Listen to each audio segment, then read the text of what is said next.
চারিদিকে সব মিথ্যুকের দল। কি অবলীলায় মিথ্যা কথা বলে যাচ্ছ তোমরা। তোমাদের মুখে কি কিচ্ছু আটকায় না? তোমরা মিথ্যুক, অসভ্য। কে নাকি বন্দুকের সামনে বুক পেতে দিয়েছে,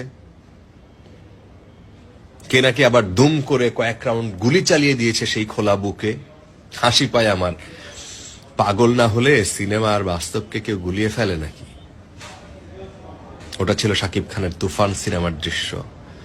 তোমরা পাগল, তোমরা উন্মাদ, বর্বর। ছেলেটা পানি আর বিস্কুট খাওয়াচ্ছিল মৃত্যুর কয়েক মুহূর্ত আগে। তারপর মাথা ভেদ করে একটা গুলি চলে যায়, লাল রক্তে রঞ্জিত হয় কালো পিচের পায়ে চলা পথ। কি হাস্যকর কথা। ওটা জুয়েল আইচের জাদু ছিল। উন্মাদ না হলে কেউ ওটাকে সত্য ভাবে? তোমরা নোংরা, তোমরা রুচিহীন, তোমরা নরকের কীট। মাহারা ছোট বাচ্চাকে একাকী বাসায় রেখে কোন এক সার্কাসের ক্লাউন নাকি গলা উঁচিয়ে চিৎকার করেছিল সবার মতো, তারও নাকি মাথায় গুলি লেগেছে। ঢং ঢং করে ঘন্টা বাজছিল খুব। তার হাতে সময় ছিল না খুব বেশি, ভুল করে দড়ি থেকে ফসকে গেছে সে। লক্ষণ দাসের সার্কাস দেখে তোমরা ভাবো ওটা বাস্তব। তোমরা হীনমন্য,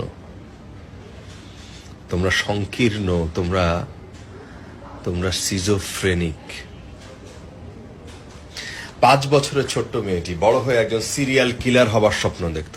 তাই সে জানালার কাছে দাঁড়িয়ে শিখছিল how to kill humming birds.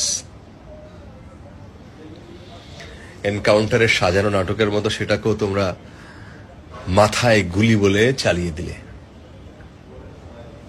অথচ ওটা ছিল বিজ্ঞাপনের হলোগ্রাফিক বিলবোর্ড। তোমাদের এরকম হাজারো মিথ্যাচারে ভারী হয়ে উঠেছে বাতাস। থকথকে বাতাসে পাখিদেরও পথ চলতে কষ্ট হয় এখন। তোমরা সত্য বলো, সত্য বলার চেষ্টা করো। বললাম তো আমি, শুধুমাত্র স্বার্থপরের মতো বেঁচে থাকাটাই সত্য, আর সব মিথ্যা, উর্বর মনের কল্পনা।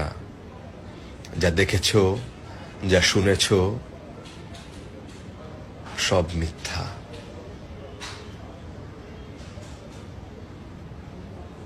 বাংলাদেশে এমন একটা সময় গেছে, এই কবিতাটা আমি রেকর্ডও করেছি, অনিমেষ আইচের লেখা। অনিমেষ আইচ যখন এটা লিখেছে সেটা ছিল ওই জুলাইয়ের, রক্তাক্ত জুলাইয়ের সময়ের কোনো এক তারিখে, আমার মনে নাই, সাহস পাইনি। এগুলো ভুলে গেলে চলবে না।